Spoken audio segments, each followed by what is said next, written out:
Hello everyone, welcome to Eduseeker. और आज की वीडियो में हम लोग डिस्कस करेंगे आपका unit first of paper first, that is teaching aptitude. So teaching aptitude बहुत इंपॉर्टेंट यूनिट है, क्योंकि अगर आप यूजीसी नेट के एग्जाम में अपियर हो रहे हो तो ऑब्वियसली कहीं ना कहीं आप फ्यूचर में अपने आप को as a professor, as a assistant professor देखते हैं। टीचिंग एप्टीट्यूड की अगर बात करी जाए तो आपको ना सबसे पहले चाहिए कंसेप्चुअल अंडरस्टैंडिंग, क्योंकि टाइम बहुत कम है। जो भी कंसेप्ट पढ़ो एकदम अच्छे से पढ़ो, ताकि आपको उसका जो जिस्ट है वो चीज़ समझ में आ जाए। क्योंकि उसके बाद चाहे क्वेश्चंस की लैंग्वेज कैसी भी फ्रेम करी जाए, एनटीए टफ लैंग्वेज फ्रेम करे, इजी लैंग्वेज फ्रेम करे, मल्टीपल चॉइस में दे आपको या मल्टीपल स्टेटमेंट में दे, अगर आपका कंसेप्ट क्लियर है तो आप आराम से वो क्वेश्चन। सो वही हमारी अप्रोच रहेगी कि इस क्वेश्चन सीरीज के थ्रू मैं कवर करूंगी बहुत इंपॉर्टेंट टॉपिक्स टीचिंग एप्टीट्यूड के। एंड आई ट्राई कि जो भी क्वेश्चन मैं कवर कराऊं वो उसका आंसर काफ़ी डिटेल में हो, और जो भी कंसेप्ट है वो भी ऑन द स्पॉट हम लोग क्लियर कर लें, सो दैट आपको एग्जाम में आगे आसानी रहेगी। You will be having a good understanding of this concept. So yes, without wasting much a time, let's start with the first question for this session, that is Which among the following is not a part of cognitive apprenticeship model? So अगर इस question की बात करी जाए तो ये question में जो मैंने मॉडल चूज़ किया है ये बहुत इंपॉर्टेंट मॉडल है, क्योंकि अगर आप PYQs को एनालाइज करोगे तो 2022 में रिसेंटली इसमें से क्वेश्चन पूछे गए हैं। दोनों शिफ्ट में इसमें से क्वेश्चन आया था, तो इसीलिए ये बहुत इंपॉर्टेंट है। So coming back to the question, so question ये है कि इसमें से कौन से कॉग्निटिव अप्रेंटिसशिप मॉडल का पार्ट नहीं है। Now you have the following options, और इसमें से आपको करेक्ट आंसर चूज करना है। और जिसका करेक्ट आंसर है वो है option number second, that is B and F जो दे रखे हैं वो करेक्ट नहीं है। So further moving towards the explanation, so जो कॉग्निटिव अप्रेंटिसशिप मॉडल है वो एक इंस्ट्रक्शनल फ्रेमवर्क है जिसमें हम लोग प्रोवाइड करते हैं लर्नर्स को कि क्या सपोर्ट मटेरियल्स, क्या गाइडेंस प्रोवाइड करनी चाहिए as a teachers, so that जो लर्नर्स है वो न्यू स्किल्स को सीखे, नए टास्क को परफॉर्म कर पाएँ। और इस मॉडल के प्री डिफाइंड 6 स्टेप्स हैं। अब वो 6 स्टेप कौन कौन से हैं वो आपको पता होना चाहिए, और उनका करेक्ट क्रोनोलॉजिकल ऑर्डर, क्योंकि क्रोनोलॉजिकल ऑर्डर के क्वेश्चंस इसमें से फॉर्म हो सकते हैं। सो पहला है आपका मॉडलिंग, सेकंड है कोचिंग, थर्ड है स्कैफोल्डिंग, फोर्थ है आर्टिकुलेशन, फिफ्थ है रिफ्लेक्शन एंड सिक्स है एक्सप्लोरेशन। सो ये था आपका कॉग्निटिव अप्रेंटिसशिप मॉडल के बारे में और इसके 6 मेन कंपोनेंट्स, या आप कह सकते हैं 6 main steps. So now let's move towards the next question. So the next question जो है वो आपका स्वयं से रिलेटेड है और वो स्टेटमेंट के फॉर्म में है। सो आपको 2 स्टेटमेंट दे रखी हैं, इसमें से आपको करेक्ट स्टेटमेंट चूज करनी है एंड आपको करेक्ट कोड चूज करना है इन ऑप्शंस में से। सो जो करेक्ट आंसर है वो है option number second, that both the statements are incorrect. Swayam से रिलेटेड जो दोनों स्टेटमेंट है वो इनकरेक्ट है। तो ऐसा क्यों है आइए जानते हैं डिटेल में। सो एक्सप्लेनेशन में डिस्कस करते हैं स्वयं को डिटेल में, और इससे रेलिवेंट जितनी भी इंपॉर्टेंट इन्फॉर्मेशन है आपके एग्जाम से रिलेटेड। सो सबसे पहले स्वयं पता होना चाहिए आप लोगों को क्या है। तो स्वयं बेसिकली एक indigenous made in India IT MOOCs platform है। मूक्स का फुल फॉर्म जिनको नहीं पता मैं बता दूं, that is massive open online courses. ठीक है, स्वयं का मेन एजेंडा यह है कि ये ट्राई करेगा प्रोवाइड करने का क्वालिटी एजुकेशन, और इसके 3 मेन प्रिंसिपल्स हैं। अगर आपके पास ऑप्शंस आए, क्वेश्चन आए, क्योंकि 2022 में शिफ्ट 1 में ये क्वेश्चन पूछा गया था कि कौन कौन से प्रिंसिपल्स हैं स्वयं के। सो आपको पता होना चाहिए स्वयं के 3 प्रिंसिपल हैं, और वो 3 प्रिंसिपल कौन कौन से हैं, that is your access, equity and quality, याद रखिएगा। अब ये बात आती है कि अच्छा स्वयं क्वालिटी एजुकेशन प्रोवाइड करता है, पर वो किस लेवल तक के लिए प्रोवाइड करता है। तो उसको वो स्टार्ट करता है क्लास 9 से, and it provided courses up to post graduation. Government of India ने इसे लॉन्च करा था online learning and quality education को प्रमोट करने के लिए।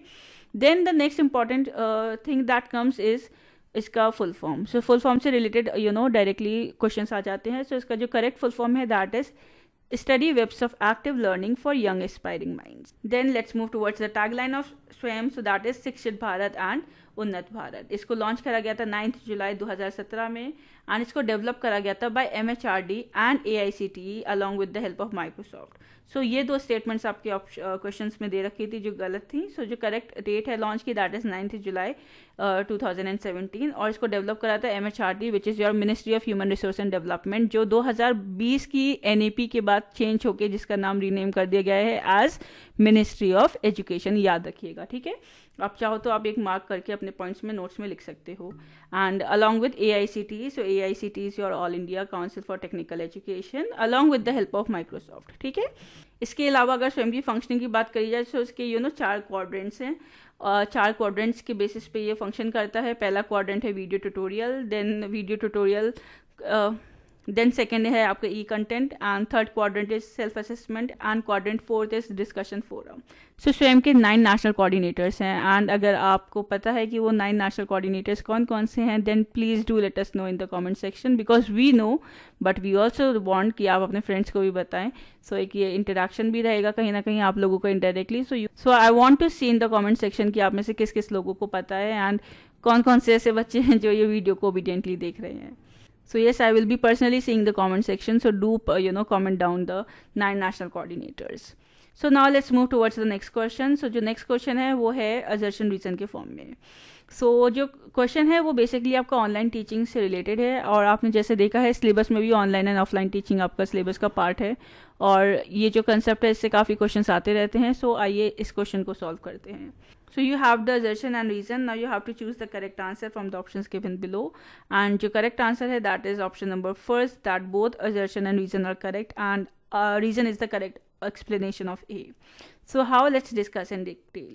So आपका assertion में दे रखा है कि ऑनलाइन टीचिंग जो है वो प्रोवाइड करती है greater flexibility in terms of scheduling and location then offline teaching, और रीजन में दे रखा है कि ऑनलाइन टीचिंग जो है रिलाइज करती है डिजिटल प्लेटफॉर्म को which can be accessed from anywhere, making it more adaptable to diverse student schedules and geographical locations. So yes, दोनों ही स्टेटमेंट करेक्ट हैं और वो कोरिलेट भी करती हैं, क्योंकि ऑनलाइन टीचिंग का पर्पस ही यही है कि आप फ्लेक्सिबिलिटी प्रोवाइड कर पाए बच्चों को, ठीक है। क्योंकि ऑनलाइन टीचिंग का कंसेप्ट ही इसीलिए इवॉल्व हुआ था क्योंकि जो बैरियर्स हैं लर्निंग में, जैसे कि ज्योग्राफिकल फैक्टर्स हैं, एक बैरियर है किसी पर्सन के लिए, किसी स्टूडेंट के लिए एजुकेशन एक्सेस करने में, तो उस चीज़ के लिए फ्लेक्सिबिलिटी लाई जाए कि बच्चा अपने घर से अपनी ज्योग्राफिकल लोकेशन पे लर्निंग कर सके। सो ये करेक्ट बात है ऑनलाइन एजुकेशन के लिए। और रही बात अगर ये रीज़न देखा जाए तो रीज़न भी यही सही है, क्योंकि जो ऑनलाइन एजुकेशन होती है वो डिजिटलाइज्ड होती है, डिजिटल प्लेटफॉर्म्स का यूज़ किया जाता है, वेरियस ऐप्स का यूज़ किया जाता है, वेबसाइट्स का यूज़ करा जाता है, right. So hence the reason is also correct. Moving towards the next question. So the next question is what is primary advantage of offline teaching compared to online teaching? So now you have the following options, and the correct answer is option number second, which is facilitates real time face to face interaction between teachers and students. So yes, अगर बाकी options को देखें तो comparatively जो option second है वही correct answer है इस क्वेश्चन का। सो जो प्राइमरी एडवांटेज होता है ऑफलाइन टीचिंग का वो यही होता है ओवर द ऑनलाइन टीचिंग, कि वो रियल टाइम बेस्ड होता है, फेस टू फेस इंटरेक्शन होता है बच्चों के और टीचर के बीच में, और जब इंटरेक्शन फेस टू फेस होता है तो फीडबैक भी इमीडिएटली हो जाता है, और कहीं ना कहीं एज अ टीचर लोग बच्चे एंड कहीं ना कहीं as a teacher personalize teaching भी दी जाती है बच्चों को, एड्रेस करा जाता है उनके इश्यूज़ को। अगर ऑनलाइन टीचिंग की बात करी जाए तो कहीं ना कहीं अगर आप एसिंक्रोनस मेथड यूज़ कर रहे हैं ऑनलाइन टीचिंग के, तो कहीं ना कहीं पर्सनल इंटरेक्शन जो है वो लैक हो जाता है कंपेयर करें उससे ऑफलाइन टीचिंग से, ठीक है। तो ऑफलाइन टीचिंग में डायरेक्ट कम्युनिकेशन रहता है और इंगेजमेंट रहता है टीचर और स्टूडेंट के बीच में, पर ऑनलाइन टीचिंग में वो थोड़ा पॉसिबिलिटी कम हो जाती है अगर आप एसिंक्रोनस मीडियम यूज़ कर रहे हो। सो yes, now let's move towards the next question. So the next question is from your Bloom's taxonomy. So you are given 2 statements and now you have to choose the correct answer from the options given below, and the correct answer for this question is option number 3rd, that is statement first is correct but statement second is incorrect. So how, let's discuss in detail. So देखिए जो statement first है वो correct है कि जो original blooms taxonomy था वो propose करा गया था बाय बेंजामिन ब्लूम इन 1956। ईयर भी करेक्ट दे रखा है। कभी कभी क्या होता है कि ईयर गलत दे देते हैं और बच्चे जल्दबाजी में उसे सही मार्क कर देते हैं क्योंकि वो देखते हैं कि अच्छा ब्लूम्स टैक्सोनॉमी है, बेंजामिन ब्लूम ने दिया था, ईयर देखना भूल जाते हैं। सो येस, ईयर भी इसमें करेक्ट दे रखा है, और इसमें आगे जो बात बोली है वो भी सही है कि it consist of 6 cognitive levels, ठीक है। देन द नेक्स्ट इज, और सेकेंड स्टेटमेंट जो दे रखी है वो दे रखी है कि ब्लूम्स टैक्सोनॉमी सिर्फ हायर एजुकेशन पे अप्लाई होता है और एलिमेंट्री और सेकेंडरी एजुकेशन पे सूट नहीं करता। सो ये स्टेटमेंट करेक्ट नहीं है, क्योंकि जो ब्लूम्स टैक्सोनॉमी है वो एक वर्सेटाइल और वाइडली अप्लाइड फ्रेमवर्क है जो सूटेबल है ऑल लेवल्स ऑफ एजुकेशन के लिए, ठीक है, चाहे वो एलिमेंट्री हो, सेकेंडरी हो या हायर एजुकेशन हो। सो अगर आप बात करी जाए, देखिए अगर ब्लूम्स टैक्सोनॉमी की बात करें तो सबसे पहले मैं आपको 3 डोमेन्स के बारे में क्लियर कर दूं कि ब्रॉडली 3 डोमेन्स होते हैं जो ब्लूम ने स्पेसिफाई करे थे, that was cognitive, affective and psychomotor. So simple language में बताऊंगी, cognitive relates to your mind, intellectual thing, affective आपकी इमोशनल एस्पेक्ट को रिलेट करता है, और psychomotor is basically related to your skills enhancement. So cognitive domain के Bloom ने 6 level बताए थे। अगर मैं हाईएस्ट से स्टार्ट करूँ तो सबसे पहले जो हाईएस्ट लेवल होता है लर्निंग का वो होता है इवैल्यूएशन। स्टार्ट करता है basic from knowledge. So first आएगा इवैल्यूएशन। तो ये याद रखिएगा, ये जो मैं ऑर्डर बता रही हूँ मैं आपको लो टू हाई नहीं बता रही, हाई टू लो बता रही हूँ कि हाईएस्ट लेवल है इवैल्यूएशन, देन उसके बाद आता है सिंथेसिस, देन उससे पहले आता है analysis, application, comprehension and knowledge. So the next question is from the Edgar Dale's cones of experience. So now you have the question ki what does Edgar Dale's cones of experience primarily illustrate in the context of learning and teaching? So now you have the following options, and the correct answer is option number C, that is learning experiences become more effective as they move from abstract and verbal to concrete and direct experiences. So Edgar Dale cone of experience की बात करी जाए, so basically एक ये visual model है जो describe करता है लर्निंग एक्सपीरियंसेस को, ठीक है। सो लर्निंग एक्सपीरियंसेस को from direct hands on experiences at the base to cone to more abstract, जैसे कि symbolic experiences at the top, ठीक है। So according to this model जो लर्नर होते हैं वो रिटेन कर पाते हैं कुछ इन्फॉर्मेशन को और गेन कर पाते हैं डीपर अंडरस्टैंडिंग को सब्जेक्ट मैटर की अपनी एक्टिविटी से, अपने पार्टिसिपेटरी एक्सपीरियंसेस के थ्रू, ठीक है। तो ये पूरा कोन ऑफ एक्सपीरियंस है जो हमने अपनी ई बुक में बहुत ही प्रिसाइजली और डीप कवर करा हुआ है। और ये एडगर डेल का जो कंसेप्ट है और इससे रिलेटेड जितने भी हमारे पेपर 1 के कंसेप्ट्स है वो हमने पूरे डिटेल में अपनी ई बुक में कवर करा हुआ है, जिसमें आपको पूरे लास्ट मिनट प्रिपरेशन के लिए नोट्स मिल जाएंगे, सारा सिलेबस कंप्लीट कर रहे हैं, एंड ऑल्सो आपको PYQs भी मिल रहे हैं स्ट्रक्चर्ड फॉर्म में, क्रोनोलॉजिकल ऑर्डर में, unit wise and year wise. So yes, बाकी सारी डिटेल आपको डिस्क्रिप्शन में मिल जाएगी, so please check the description box of this video. So yes, coming back to the topic. So yes, moving towards the next question. So the next question is, what is a key characteristic of team teaching method in education? So you have the following options, and the correct answer is option number C, that is a group of teachers collaboratively planning, conducting and evaluating the teaching process for a shared group of students. सो देखिए, जो team teaching method होता है वो एक educational approach है जहाँ पे 2 या फिर 2 से ज़्यादा टीचर साथ में पढ़ाते हैं, कंप्लीट कराते हैं कोर्स को, एक ग्रुप ऑफ स्टूडेंट्स का होता है, एंड जो भी उनका करिकुलम एरिया है, ठीक है। तो इस मेथड में क्या होता है, टीचर्स कोलाबरेट करते हैं आपस में, एक दूसरे के साथ अपने एक्सपर्टाइज को शेयर करते हैं, अपनी स्किल्स को भी इन्हांस करते हैं, और वो जॉइंटली प्लान करते हैं करिकुलम को, क्लासेस को भी वो लोग आपस में बात करके शेड्यूल करते हैं और स्टूडेंट का परफॉर्मेंस को असेस करते हैं।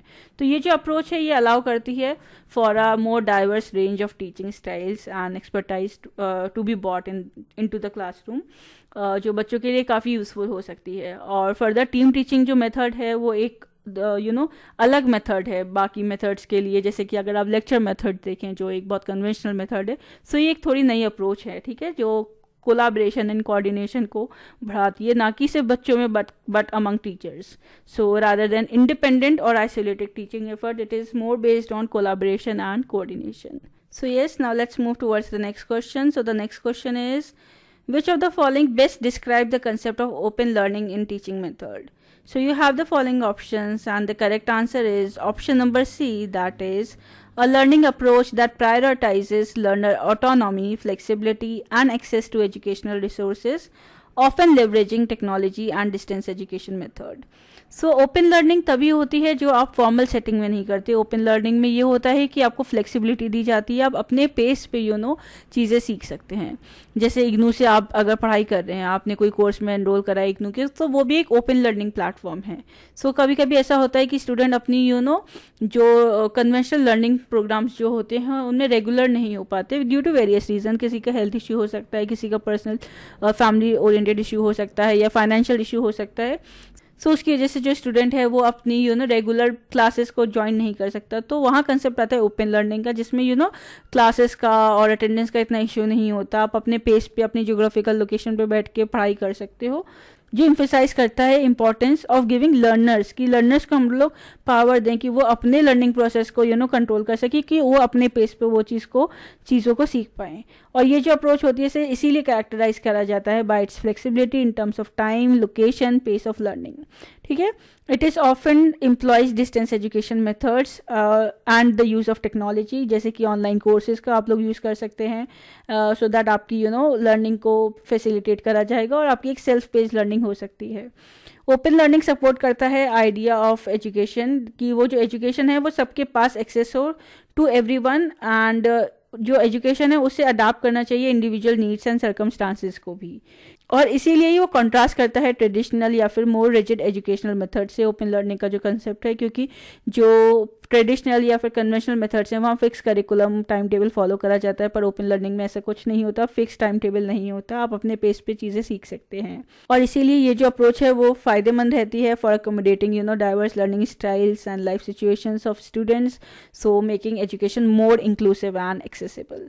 So yes, let's move towards the next question. So the next question is, in the context of teaching aptitude, what is the primary purpose of formative evaluation?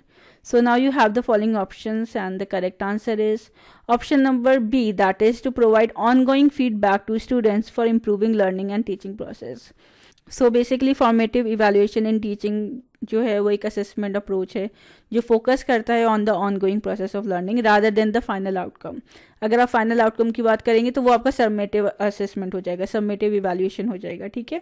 So formative evaluation को characterise ही इसीलिए किया जाता है क्योंकि वो identify करता है gaps को और लर्नर को इमीडिएट फीडबैक प्रोवाइड करना. तो ये एक पार्ट है फॉर्मेटिव इवैल्यूएशन का. और इस इवैल्यूएशन में क्या होता है, जो टीचिंग मेथड होते हैं उनको अडाप्ट करा जाता है बेटर, उनको चेंज करा जाता है और अडाप्ट करा जाता है in terms of situation to better suit the learning needs of students, ताकि बच्चों की जो भी नीड्स है उसको इन्हांस कर सकें, उनकी अंडरस्टैंडिंग को इन्हांस कर सकें और एजुकेशन का जो आउटकम है उसे इम्प्रूव किया जाए. अगर बात करी जाए सबमेटिव इवैल्यूएशन की, तो सबमेटिव इवैल्यूएशन जो होता है उसे यूजुअली कंडक्ट करा जाता है at the end of a learning process. और जो फॉर्मेटिव इवैल्यूएशन होता है वो एट द एंड नहीं होता, वो ऑन गोइंग पीरियड में होता है. ठीक है. So that is your part of yours formative evaluation. So formative evaluation continuous होता है, सपोर्टिव होता है और ये इम्प्रूवमेंट पे फोकस करता है rather than judgement. So yes, एक ये पॉजिटिव और रिस्पॉन्सिव टीचिंग को फॉस्टर करता है और एक बहुत ही पॉजिटिव लर्निंग एनवायरनमेंट क्रिएट करता है. So moving towards the next question. So the next question is, which level of teaching as described by Leslie Owen Hunt emphasizes critical analysis, synthesis and evaluation of information leading to new insights or creative application. So now you have the following options and the correct answer is option number C, that is reflective level. So अगर बात करी जाए तो Hunt is basically the proponent of reflective level. So अगर आपको levels of teaching पता है और उनके तीनों प्रोपोनेंट्स पता है तो भी ये लैंग्वेज को अगर आप एलिमिनेट कर दो क्वेश्चन की, तब भी आप आंसर करेक्ट मार्क कर सकते हैं. So this question is basically from your levels of teaching. So now let's discuss them in detail in the explanation. So the correct answer is option number C. Why? Now let's discuss. So देखिए, जो reflective level of teaching होता है उसे Hunt ने propose करा था, वो एक हाईएस्ट लेवल ऑफ टीचिंग होता है अगर आप हायरार्की में बात करो. ठीक है. एंड वो सिर्फ फैक्ट्स को रिकॉल करने के लिए या फिर इंफॉर्मेशन को अंडरस्टैंड करने के लिए नहीं होता, बट इस लेवल पे आप क्रिटिकली एनालाइज करते हैं, चीज़ों को सिंथेसाइज करते हैं.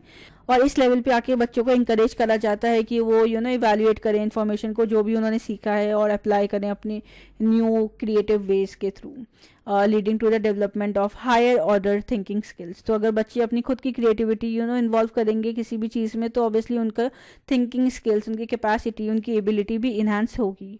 ठीक है. इसी वजह से ये थोड़ा डिफरेंट है from memory and understanding level. So memory level is basically about rote learning की चीज़ों को सिर्फ याद रखना सीखो, और अंडरस्टैंडिंग लेवल में एक कॉम्प्रिहेंशन की चीज़ आ जाती है कि सब्जेक्ट मैटर की अंडरस्टैंडिंग कर पाएँ बच्चे.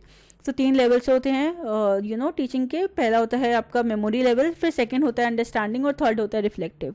मेमोरी लेवल आपका हर्बर्ट ने दिया था, अंडरस्टैंडिंग लेवल मॉरिसन ने, और हंट ने दिया था आपका रिफ्लेक्टिव लेवल. सो ये याद रखिए. So now let's move towards the next question. So the next question is, which of the following statements accurately describe the learner centered method of teaching? So now you have to select the correct answer from the options given below, and the correct answer is option number first, that is B, C and E. So कौन कौन सी statement match करती हैं from learner centred method of teaching. So yes, now let's discuss in detail. So जो statement first है वो correct, because जो learner centre teaching होती है that shifts the focus from the teacher to student. ठीक है. सो वो teacher को so it views teacher more as a facilitator rather than the sole authority. तो लर्नर सेंटर्ड में main focus ही learner को किया जाता है, टीचर को ऑथोरिटेटिव वे में, आर्बिट्रेरी वे में बिहेव नहीं करना होता। देन सेकेंड स्टेटमेंट वो जो है वो करेक्ट इसलिए है क्योंकि it highlights the active involvement of students in their learning. वो एक कॉम्पोनेंट है लर्नर सेंटर टीचिंग का। सो ये स्टेटमेंट करेक्ट है। सो सी स्टेटमेंट भी करेक्ट है because collaborative learning methods, group discussions, projects, assignments, ये सब यूज़ करा जाता है लर्नर सेंटर क्लासरूम्स में सो दैट बच्चों का पार्टिसिपेशन रेट इंक्रीज करा जाए और उन्हें इंकरेज करा जाए पार्टिसिपेट करने के लिए और इंटरेक्शन बढ़ाया जाए बच्चों के लिए। Then fourth statement is not correct because while assessment is a part of any educational method, जो learner centered teaching है वो किसी भी predominantly rely नहीं करती किसी भी standardized test के ऊपर। So वो often employ करते हैं variety of assessment methods की, ताकि वो बच्चों की learning को enhance कर पाए, ताकि वो बच्चों की learning की जो depth है वो उसको analyze कर पाएँ, ठीक है। सो बहुत ही variety of assessment methods use करे जाते हैं learner centred method of teaching में। देन फिफ्थ स्टेटमेंट जो है वो करेक्ट है क्योंकि adapting teaching strategies because adapting teaching strategies to meet diverse learning styles and need जो है वो एक हॉलमार्क फीचर है लर्नर सेंटर्ड टीचिंग का, क्योंकि जो भी लर्नर्स हैं आपको उनकी ग्रीवियंसेस और उनको ध्यान में रख के अपनी टीचिंग करनी है। उनकी जो नीड है आप उसी को तो फुलफिल करने के लिए अपनी स्टाइल ऑफ टीचिंग को भी आपको कहीं ना कहीं चेंज करना पड़ेगा। So yes, this is also the correct statement. So yes, let's move towards the next question. So the next question is in the form of assertion and reason, and now you have the assertion and reason. So the correct answer for this question is option number second, that is both assertion and reason are correct, पर जो reason है वो correct explanation assertion का नहीं है। So let's discuss in detail. सो जो assertion है वो करेक्ट इसलिए है क्योंकि वो एक्यूरेटली डिस्क्राइब करता है कि जो फंडामेंटल एस्पेक्ट होता है लर्नर सेंटर टीचिंग का which is customization of educational experience, कि वो इंडिविजुअल स्टूडेंट के इंटरेस्ट और नीड्स को सूट करे, ये करेक्ट है, ठीक है। और यही कस्टमाइजेशन जो होता है ना वो फैसिलिटेट करता है कि आप deeper understanding and better retention of the material. अगर आप रीज़न की बात करी जाए तो रीज़न भी करेक्ट है कि it highlights another important aspects of the learner centred approach, empowering students by involving them in their own learning process, which is correct. And this empowerment includes कि आप जो स्टूडेंट्स हैं उनको एक से दें कि वो कैसे चीज़ें सीख रहे हैं, उन बच्चों को इनकरेज करें कि वो अपनी रिस्पॉन्सिबिलिटीज़ खुद लें, ठीक है, अपनी इवन तो अपनी एजुकेशन की भी, कि वो इंडिपेंडेंट लर्नर्स भी बने। बट ये जो दोनों स्टेटमेंट है वो करेक्ट हैं, पर वो दोनों आपस में रिलेट नहीं करती to aspect of learner centre teaching. So R is not direct explanation जो असर्शन में दे रखा है, क्योंकि जो रीज़न है वो ज़्यादा फोकस करता है एम्पावरमेंट और इंगेजमेंट में स्टूडेंट्स के। अगर आप असर्शन देखें तो assertion is more about the personalized nature of learning in this approach. So yes, the correct answer is option number second. Let's move towards the next question. So the next question is in the form of statements and teaching learning model से related ये question है, और इसमें आपके and now you have the following options. So the correct answer for this question is option number B, that is जो second and fourth statement है वो correct है regarding the teaching learning model. So why, let's discuss in detail. So जो पहली statement है वो incorrect है क्योंकि जो टीचिंग लर्निंग मॉडल होता है it emphasises not just the teachers knowledge but also कि ये जो नॉलेज है उसे कैसे कन्वे करा जाए इन अ वे कि जो बच्चे हैं वो समझ पाएँ, तो वो लर्निंग को फैसिलिटेट करे। And it's also about the interaction जो भी बच्चों के बीच में, जो भी स्टूडेंट्स और टीचर्स के बीच में हो रहा है। So teaching and learning, so there has to be the interaction between teaching and learning. So hence the first statement is incorrect. Then the next statement is correct because it highlights the adaptive nature जो भी एक effective teaching का है in the teaching learning model, because teaching learning model is more responsive to the learner's needs and styles.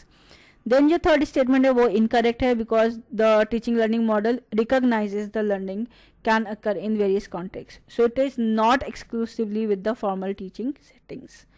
Statement fourth is correct again because that is the hallmark of successful teaching in the teaching learning model, that is evident through active learning. अगर बच्चों का engagement है और बच्चे actively involve हैं, so वो indicate करता है कि जो भी आपका teaching का जो method है वो effective है।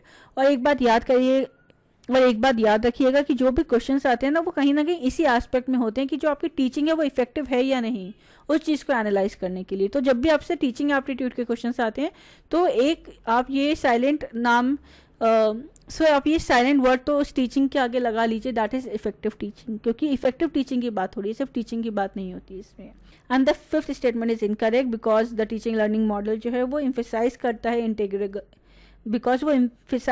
Integral and interconnected nature of teaching और लर्निंग का जो प्रोसेस है, rather than viewing them as separate. क्योंकि अगर आप मॉडल के नाम से ही देखें तो वो एक बेस्ड करता है इनकी इंटर रिलेशनशिप के बीच में, जो टीचिंग और लर्निंग के बीच में है. तो उसे एज अ सेपरेट कंसेप्ट नहीं देखता, एज अ मिंगल्ड कंसेप्ट दिखता है. So yes, let's move towards the next question. So the next question is in the form of match of the following. So now you have to choose the correct code from the options given below, and the correct answer is option number 2. So yes, let's discuss in detail. So जो project based learning होती है वो fourth option से correct match करती है, क्योंकि ये जो मेथड है वो इम्फेसाइज करता है एक्टिव लर्निंग, जिसमें बच्चों को इंगेज करा जाता है प्रोजेक्ट्स में that are often complex and relevant to real world scenarios. Then second is lecture method. So lecture methods aligns with third statement because वो एक कन्वेंशनल ट्रेडिशनल मेथड है, टीचर सेंटर्ड मेथड है, जिसमें teacher deliver करता है information directly to students, and ज़्यादातर situation में वो वन वे कम्युनिकेशन मॉडल होता है. Then C is collaborative learning, so it corresponds with second. So इस method, so basically ये जो method है वो involve करता है students working in groups, ताकि वो बच्चे अपनी problems को solve कर पाएँ, एक task को complete कर पाएँ आपस में मिलके और नए concepts को सीख पाए. और कहीं ना कहीं collaborative learning के थ्रू बच्चे promote करते हैं team work को, उनके अंदर team work की spirit promote की जाती है, and peer to peer interaction rate जो है वो increase होता है बच्चों में आपस में. Then the next is flipped classroom, so it is matched with first one. So in this approach जो traditional learning environment है उसे flip कर दिया जाता है, मीनिंग कि जो स्टूडेंट हैं उन्हें पहले इंगेज करा जाता है नए मटेरियल्स से जो आउटसाइड द क्लास होते हैं, usually through video lectures, and then उसके बाद क्लास टाइम को यूज़ करा जाता है कि वो इंगेज करा जाए इन इंटरैक्टिव हैंड्स ऑन एक्टिविटीज़ के लिए. सो ये है concept of flipped classroom. So let's move towards the next question, and the next question is again in the form of match the following. So now you have the following options, and the correct answer for this question is option number 2. So let's discuss in detail. So इस type का question आपने PYQs में भी देखा होगा. So पहला है a small group of 5 to 6 students. So it matches with fourth, that is small group discussions with props. क्योंकि अगर आपके पास स्मॉल ग्रुप है जिसमें 5 से 6 बच्चे हैं, तो ये सेटिंग एक आइडियल सेटिंग है इंटरैक्टिव और इंगेजिंग डिस्कशंस के लिए, जहाँ पे प्रॉप्स को आप लोग यूज़ कर सकते हैं, अपनी हैंड्स ऑन लर्निंग को इन्हांस कर सकते हैं. देन अगर आपका जो क्लास साइज है वो उसमें 15 से 20 बच्चे हैं, so it relates with the first one, that is hand outs and worksheets. तो ये सूटेबल मीडियम है. सो ये सूटेबल मेथड है अगर आपकी एक मीडियम साइज क्लास है जहाँ पे इंडिविजुअल या फिर स्मॉल ग्रुप्स एक्टिविटीज़ को कंडक्ट कर सकते हैं इस मेथड के through. Then the third is large class of 30 to 40 students. उसके लिए जो आइडियल, उसका जो करेक्ट मैच है that is interactive white board.